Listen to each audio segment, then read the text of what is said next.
Time of making search. The search warrant should be served during daytime. That's the general rule. The exception is unless there is a provision in the warrant allowing service at any time of the day or night. So under the rules of court, okay, in relation to the time of making search, the search warrant, okay, must direct that it be served in the nighttime. Why? Because nighttime searches are prohibited, okay? Because it invades the person's right to privacy. Okay? It's a grave invasion of a person's right to privacy. Okay? When you search his place during nighttime. Okay? So that's general rule, dapat the search warrant should be served during daytime only. So exception, unless there is a provision in the warrant allowing service at any time of the day. So if ever, okay, the members of the PIP will apply a search warrant, remember, the search warrant application, okay, dapat maka-accompany na siya og affidavit or joint affidavits of the person applying for the search warrant. So if said affidavit, okay, asserts that the property is on the person, okay, or in the place ordered to be searched, okay, and that such place can only be searched during nighttime because nighttime mag siya ma-open. Let's just say it's a bar. Okay, okay, that's only open during nighttime. Okay, so the judge will what include a provision in the search warrant that the police officers can search, okay, the said place or person at any time of the day. So that's the exception. But the general rule is that the warrant should be served during the event. Exception na to. Okay? So if wala ni exert ang mga police officers na naa sa person of the accused ang property na i-seize or ang place kay ang place kay ma-open ra o PPE, so it is search of montag, then wala. So dapat i-assert jud sa mga police officers na ang property na sa person, the accused, or the property is in the place.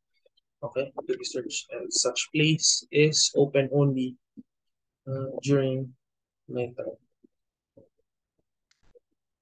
Now we have here valid search and seizures without search warrant. So number one, we have search made incidental to a valid arrest.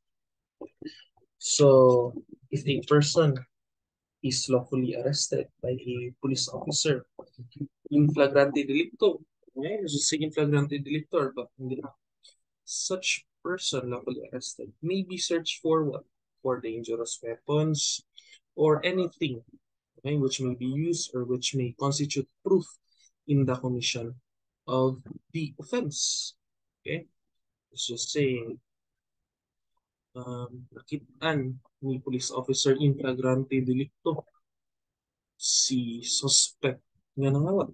Okay. Of course, the aresto ni police officer si suspect in flagrante delicto.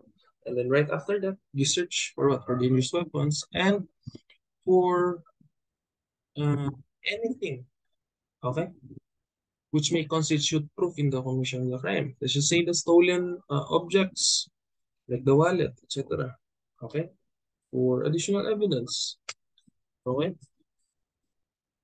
so pwede na ma-chargean si suspect of theft. Why?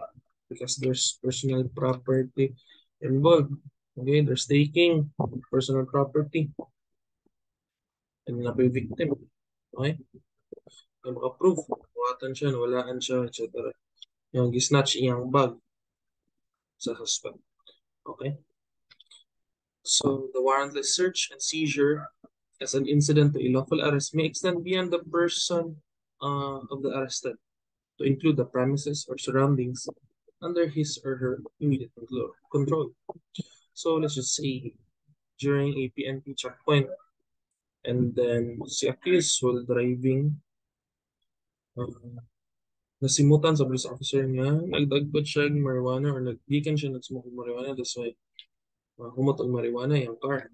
So, gi-aresto si uh, suspect. Okay? After that, gi-search ni police officer ang suspect for any dangerous weapons or iyang gi-search ang pockets sa suspect na maybe nag-contain of marijuana. And of course, the car. Again, it includes, okay,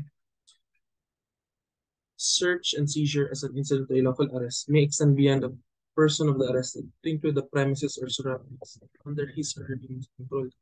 And ang car is a premises or surroundings under the immediate control of the suspect. So, pwede ito i-search sa mga police officers to determine if na siya gitaguan dito na marijuana. Okay? In plain view, of course. So, the search made incidental to a valid arrest. So, test for a valid warrantless search incidental to a lawful arrest. Number one, the item to be searched was within the arrest's custody or area of immediate control, katulad car. Okay? And then second, the search was contemporaneous with the arrest. So, arrest. Thereafter, search. Contemporaneous. So, the reasons of this search are threefold. So, there are three reasons. Okay? Nga no, natagitawag ng search incidental to a lawful arrest. So, number one, very important, to confiscate weapons from the arrested person. Okay? Because the search might be used, okay, to harm the arresting officer. Dapat confiscate yung mga weapons, especially gun. Second, to prevent the arrested person from destroying any evidence within his or her reach. Again, to prevent the arrested person from destroying any evidence. Again, okay, if wala evidence, wala case. Diba? Very basic. If may evidence, there's a possibility ma-convicted si arrested person. Third, to confiscate weapons that may be used as a means of escaping. Okay? Such as a gun. Okay? Maybe yung use ng gun para adloko ng mga police officers para siya escape. Yung kumatyon ng mga police officers using a gun. Okay? Para siya maka-escape. Very basic. Valid search and seizures without search warrant. Number two, we have search of moving vehicles. So if the police officers who will conduct the search have reasonable or probable cause to believe before the search that either the motorist is a law offender or they will find the instrumentality or evidence pertaining to a crime in the vehicle to be searched. The vehicle may be what? It may be stopped and subjected to an extensive search. Okay, just like my previous example. Okay, during PNP checkpoint. Okay, giduol sa police officer ang driver. Then, pula kay mga mata, humot og marijuana. Okay, car, okay, humot og marijuana, kasulod. So there's a probable violation of RA 9165. So, na reasonable and probable cause na si police officer para i-search. Okay? Motorist yung vehicle. Okay? So, pwede na i-stop and then subjected to an extensive search. Or let's just say na ay ni-report. Okay, so mga police officers na a vehicle, SUV, color black with plate number blank. Okay? Kay nag-carry o dangerous drugs, etc. Okay? Pwede. Okay? May probable cause na si police officers. Okay? Na natin informant. So, said vehicle may be stopped and subjected to an extensive search. Third, seizure of evidence in plain view. Plain view. Ay, makita ra. So any object in plain view is subject to seizure and may be introduced as evidence. So let's just say in the implementation of a bypass operation, okay, sulod sa balay, okay, sa suspect. So, transfer of money, then transfer of illegal drugs within the arrested to say suspect. And then after that, okay, ay nakita ko si police officers sa table nga na ay firearms, na ay mga sachets of shabu, etc. Okay, pwede to siya ma-seize.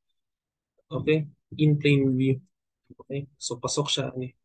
So even without a search warrant, pwede to siya ma-seize. Because katong mga evidence kinakitaan sa mga police officers in plain view.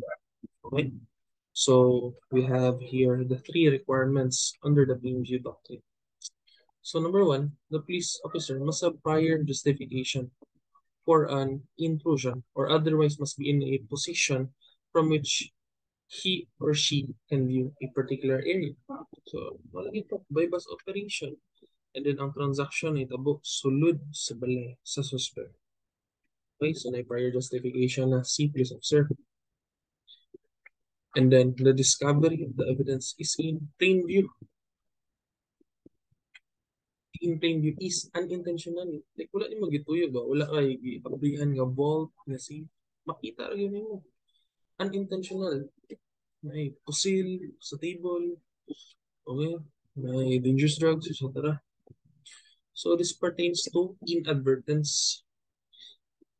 So this implies that an evidence that is inadvertently discovered is coincidental and without foresight. So, for example, firearm on the table, mga drug paraphernalia on the floor are within the principle of plain view. However, on the other hand, concealed contrabands like inside a vehicle's compartment, inside a suspect's locker, are not plain view. Why? Di mo na makita in plain sight. Okay? If ganun mo to makita yun, di ba? Intentional na imo i-open pa. So that's intentional. So ano siya, discovery of evidence in plain view. Makita lang yun. Coincidental. Okay? So letter C, it is immediately apparent to the police officer that the item he or she observes may be evidence of the crime. Okay? Contraband or is a valid subject of seizure. Paraphernalia, sachets of shabu, ammunitions, firearms. Okay? Kalamitan ano sa mga bypass operation. Valid search and seizures without search warrant. Number 4, when there is a waiver of right or there is consented search. So if the person to be arrested consented the search, pwede siya ma-search. Okay? So to constitute a waiver of this constitutional right, must appear first that the said right exists. And second, that the person involved had knowledge, okay, either actual or constructive, of the existence of such right. And that said person had an actual intention to relinquish it. So, kabalo si arrested person nga na siya right na dili siya pinamasearch. But ni consent ra Japon siya nga i-search siya because he believes that wala gud siya gitaguan. Okay? So that's consented search. Okay, ni believe siya nga wala gud siya gitaguan dra. But pag search na dito yung mga shabu, mga etc. Okay, GG na siya. So, if ever, kamo mong gali, ayun mo, consent, may search mo. Okay? Dapat, di mo maway sa inyong right to be searched. Protect your right to privacy at all times. Okay? Kaya kumpiyansa mo. Sige, search lang ko. What if maplantingan ka? Planting of evidence. So, mo na yung pag-prove na, nag-plantingan ka. Di ba? So, dapat do not waive your right to be searched. Okay? Ayaw magkukuha ng consented search. You believe na wala kay gitaguan, that you are not guilty. Lakan kayo. Okay? So do not waive your right to be searched. So number 5, we have here the searches under stop and frisk rule. So the police officer has the right to stop a citizen. Then a question citizen interrogate and then pat him for her for weapons whenever he or she has genuine reason to believe based on experiences and or particular circumstances that a criminal activity may be approved. Okay, so this is in relation to searches under the stop and frisk rule or the Terry search. So the rule stated thus by Terry. Okay. So where a police officer observes unusual conduct which leads him reasonably to conclude in light of his experience that criminal activity may be afoot and that the person with whom he is dealing may be armed and constantly dangerous, where in the course of investigation in his favor he identifies himself as a policeman and makes reasonable inquiries, and where nothing in the initial stages of the encounter serves to dispel his reasonable fear for his own or other safety, he is entitled for the protection of himself and others in the area to conduct a carefully limited search. Okay, of the outer clothing only of such persons in an attempt to discover weapons which might be used to assault him. And such a search is reasonable under the Fourth Amendment. So this is a United States Supreme Court decision. Okay. So when can you stop and frisk a person? So let's discuss first stopping. So the police officer may stop a person only when there is genuine reason to believe, based on experience and particular circumstances, that a criminal activity may be afoot. So the police officer must be able to point to specific facts that, when taken together with rational inferences, reasonably warrant the stop. And such facts include but not limited to the following. The person is reported to be allegedly involved in a criminal liability. So let's just say you're a police officer, then na inudool mo, isumbong nga kanang tawhanan, nangawat, etc. Then you can stop in frisk that person. Gi-report man siya to be allegedly involved in a criminal liability, like modus operandi nila, mga what, o mga tindahan, or scammers sila. Okay? So, pwede niyo mo silang stop and then i-interrogate. And then, second, the actions and demeanor of the person suggest that he is engaged in a criminal liability. Like, magsige siya, lingi siyang kilid. Okay? Magsige ko search yung surroundings. Nagatubang siya sa store. Okay, yung balik-balikan ng store, etc. Para mukhang siya right na timing. Tao, etc. Para siya makapangawat. Okay, mga actions or demeanors. Or the person is carrying something illegal. Okay? When his or her clothing bulges in a manner that suggests he is carrying a weapon, like in a kilid, mag-bulge, mura siya in the form of gun. So, pili mo ma-stop ang person para pangutanon. If you're a police officer, pili mo siya ma-stop. Pangutanon if that's a firearm ba, etc.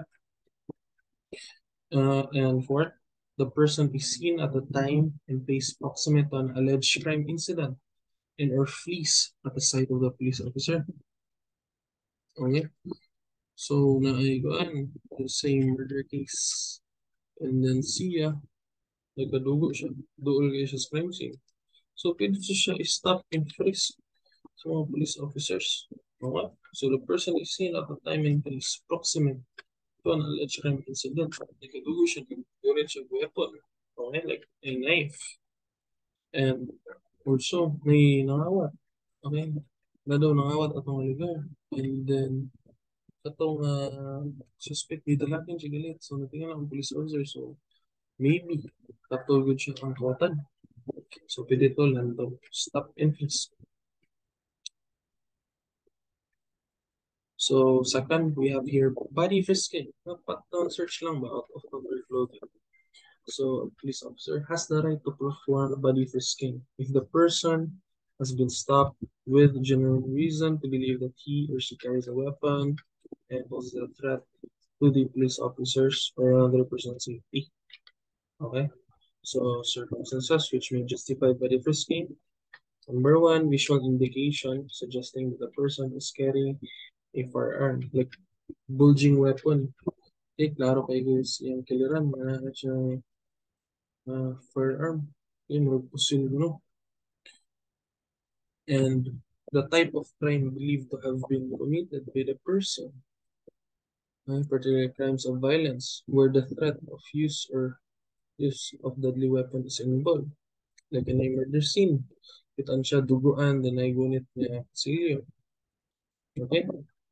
And the threatening demeanor of the person, like murag katigbasan ng tao. Okay? Nga na, duguan siya sonda, katigbasan, or the yung kamot na sinusulis ang jacket na as if na siya bonoton nga pusil or kutsilyo. Okay? So, pwede na siya stop and frisk nyo. So, we have here the procedures and guidelines. So, number one, in stopping, okay?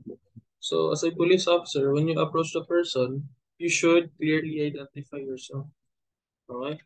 And present your PNP ID, identification of you are police officer 1, this is my ID. Okay, that's the proper way.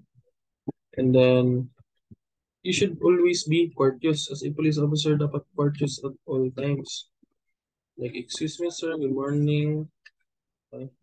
I'm stopping you because blank. Okay. Be respectful. Okay. But remain vigilant.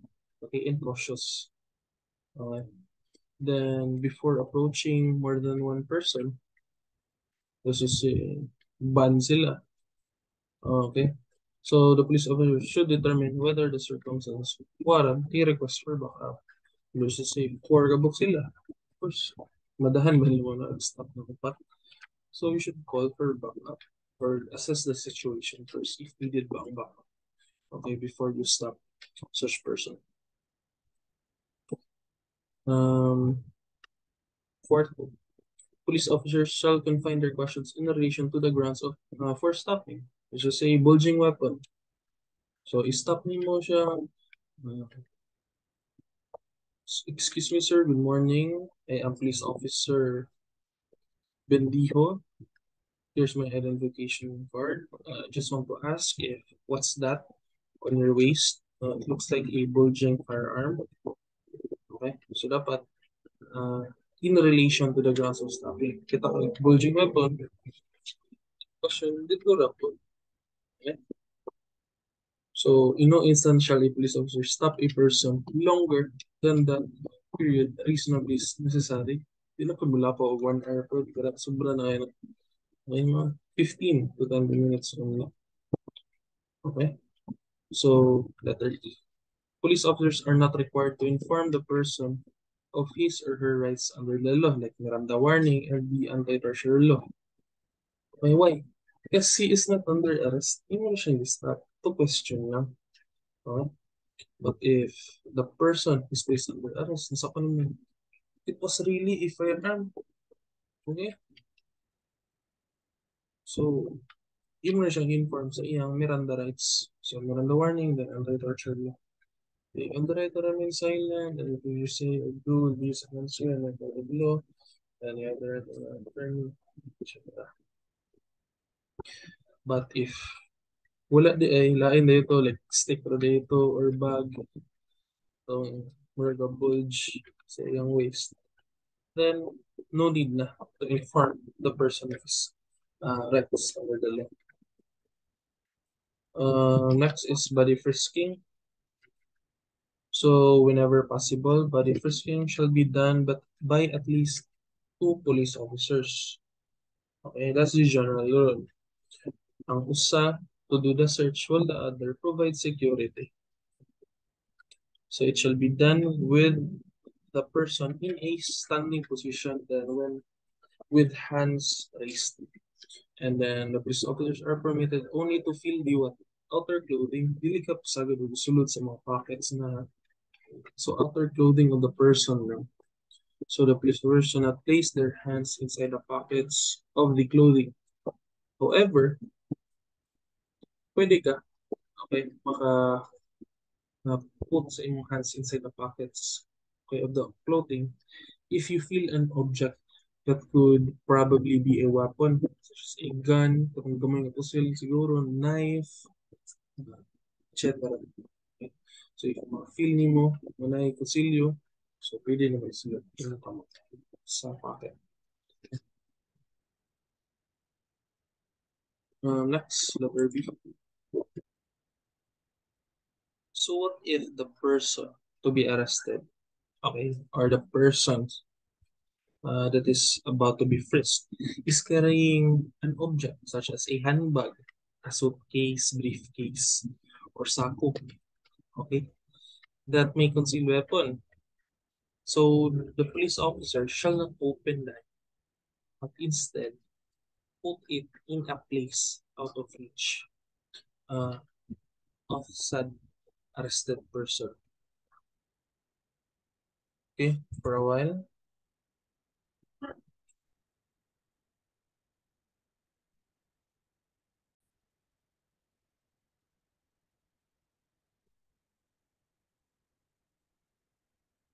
For a while. Okay. So again, if the person, okay, to be frisked is carrying an object, such as a handbag or suitcase, you as a police officer shall not open such item, but you must put it in a place out of the person's reach. Mura na imuhaton. And third, if the external padding of the person's clothing fails to disclose evidence of a weapon, wala di siya knife, wala siya gun, no further search may be made. However, if a weapon is found and the possession of which constitutes a violation of the law, like a knife, okay, or a gun, violation of the law yan. The police officer shall arrest the person and what conduct a complete search na. Okay? And third, the reporting after stopping or body frisking. So if after stopping or body frisking and the police officer finds no basis for making an arrest, he or she should put on record in his patrol notebook, okay, na no basis pag make arrest. And if he finds a ground for a valid warrantless arrest, then arrest shall be made. Okay? Muna na siya, reporting after stopping or body frisking. So if after stopping or body frisking, wala ay basis good ang police officer for making an arrest, ang bottom of police officer is he put it on record in his patrol notebook. And then, if na ay grounds for a valid warrantless arrest, then effect arrest. Okay.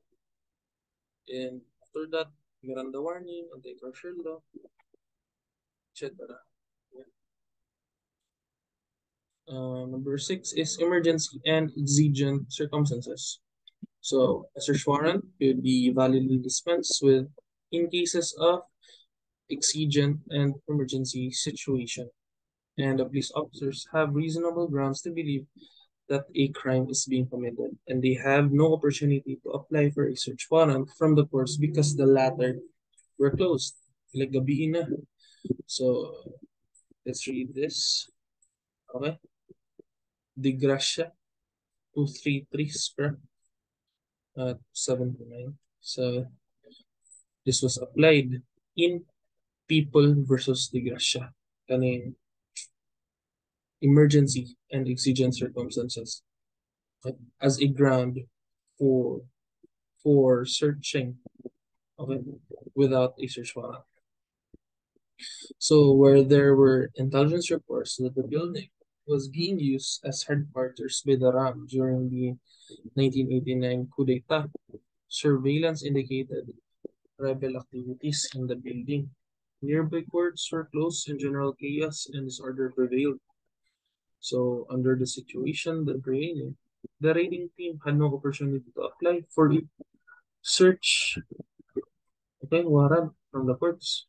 So under such urgency and exigency of the moment, a search warrant should lawfully be dispensed with. So that's why ila tong search, okay, without a search warrant. So muna siya exception. So this one, emergency and exigent circumstances. Okay, and then custom search or seizure of goods concealed to avoid mga custom duties or custom taxes. Okay, so police officers has the authority to conduct custom searches within the jurisdiction of the Bureau of Customs. Okay, so allow ng police officers and yung custom search. Okay, and then search to a moving vehicle. So a warrantless search of a moving vehicle is justified on the ground that it is not practicable to secure a warrant. Why? Because the vehicle can be quickly moved, okay, out of the locality or jurisdiction, unlike a house nga, di yun siya move. Okay? So, in which the warrant must be sought. So, for example, like, na marijuana sulod sa kuan, sa vehicle, then humot yung marijuana, and based on the experience of the PNP officer, yeah, magdagan ko marijuana sulod, kining maho pa yun. So, ma-search, okay, ang moving vehicle without a search. So, that would be all. Thank you very much for listening. Have a great day.